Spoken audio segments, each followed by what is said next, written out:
தற்போதைய முக்கிய செய்தி, 3 தலைவர்களுக்கும் நேரில் விஜய் நன்றி தெரிவித்திருக்கிறார். இது தொடர்பான முக்கிய செய்தியை பார்த்து வருகிறோம்.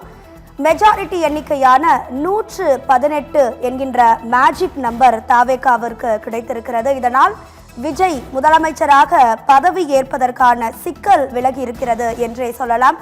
தமிழக அரசியல் களத்தில் 2-3 நாட்களாக பெரும் பரபரப்பான சூழ்நிலை காணப்பட்ட நிலையில் கம்யூனிஸ்ட் கட்சிகளின் ஆதரவும் விடுதலை சிறுத்தை கட்சியின் அதிகாரப்பூர்வ ஆதரவும் தாவேகாவிற்கு கிடைத்திருக்கிறது. இந்நிலையில் ஆளுநரை மாலை 6 மணிக்கு விஜய் சந்திக்கவிருக்கிறார்.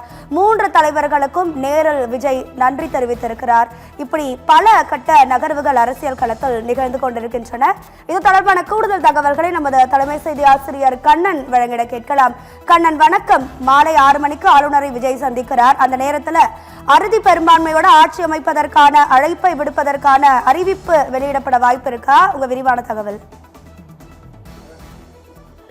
ராதிகா, இப்போது விடுதலை சிறுத்தைகள் கட்சியின் சார்பாகவும் தமிழக வெற்றி கழகத்திற்கு ஆதரவு அளிக்கப் போவதாக உறுதிப்படுத்தப்பட்ட தகவல்கள் வெளியாகிவிட்டன. அந்த கட்சியின் செய்தி தொடர்பாளரே தமிழக வெற்றி கழகத்திற்கு ஆதரவு என்று தெரிவித்து விட்டார். இந்த சூழ்நிலையில் இன்னும் சற்று நேரத்தில் ஆளுநர் அர்லேக்கரை சந்தித்து 3 கட்சிகளின் ஆதரவு கடிதங்களையும் தாவேகா தலைவர் விஜய் ஆளுநர் அர்லேக்கரிடம் வழங்குவார் என எதிர்பார்க்கப்படுகிறது. அவ்வாறு வழங்கிய உடனேயே ஆட்சி அமைப்பதற்கான அந்த அழைப்பை அவர் அடுத்த சில வினாடிகளிலேயே அளிப்பார் என எதிர்பார்க்கப்படுகிறது. ஆளுநர் ஆட்சி அமைப்பதற்கான அழைப்பு விடுக்கப்பட்ட உடனேயே பதவியேற்பு விழாவுக்கான அந்த நிகழ்ச்சி திரள் தொடர்பான அறிவிப்பும் வெளியாகக்கூடும் என எதிர்பார்க்கப்படுகிறது.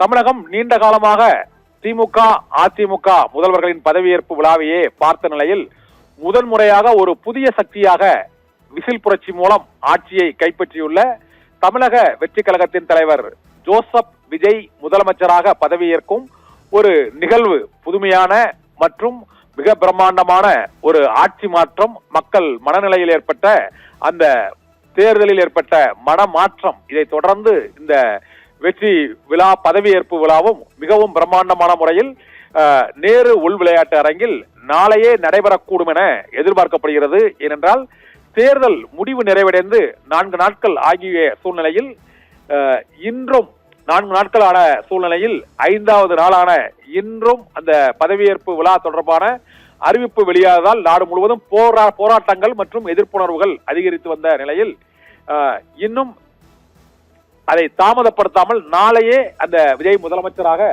பதவியேற்பு விழா நிகழ்ச்சி நடைபெறும் என்றும் அங்கு அந்த பதவியேற்பு விழா மேடையில் ஜோசப் விஜய் எனும் நான் என்று அவர் முதலமைச்சராக பதவியேற்பதற்கான அந்த வார்த்தையை கூறும் நொடியை காண்பதற்காகவும் அங்கு தமிழக வெற்றி கழகத்தின் ரசிகர்கள், விஜய் ரசிகர்கள் உள்ளிட்டோர் ஆவலோடு காத்திருக்கிறார்கள். அவர் திரைத்துறையிலிருந்து வந்திருப்பதால் இந்த பதவியேற்பு விழாவும் மிக பிரம்மாண்டமான முறையில் நாளை நடைபெறும் என எதிர்பார்க்கப்படுகிறது.